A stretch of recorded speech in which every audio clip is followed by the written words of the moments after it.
Hi, good evening, Kateray Vlog.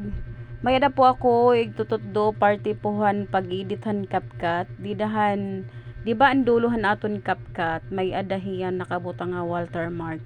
Ako niya na tutorial, iton nga kanan pag cut off, pag delete lahan, dito ha duluhan kanan, aton nga ni i-edit, kaya iba kasi nga nakikitan ko nga mga i-editan kapkat di rin no gintatanggal iton nga watermark han kanan adin na po kita hanakon kuan kamay may kapkat naman po ako i-open ko na po ang kapkat tas new project maghanap ka di nimo igukuan yun new project sugad adi nga akon kuan sayaw ada na siya iton tapos ikadto ko sa pinakadulo ako na scroll git pinakadulo tas ito nga iya dulo asya po akong tatanggalon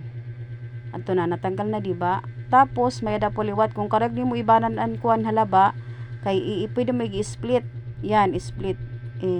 tapos ikakat mo ito hiya split tapos delete diba delete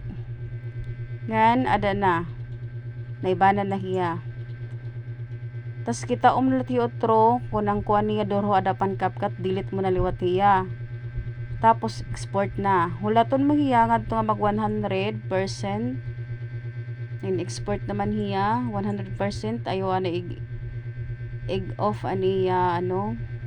screen pag 100% done pidlitaan done tas kadto na ikaw hit imo gallery adto ni tiya kikitaan mo gallery or files adto na imo gini-edit yan tapos andun iton wala na iton hiya waray na po iton hiya watermark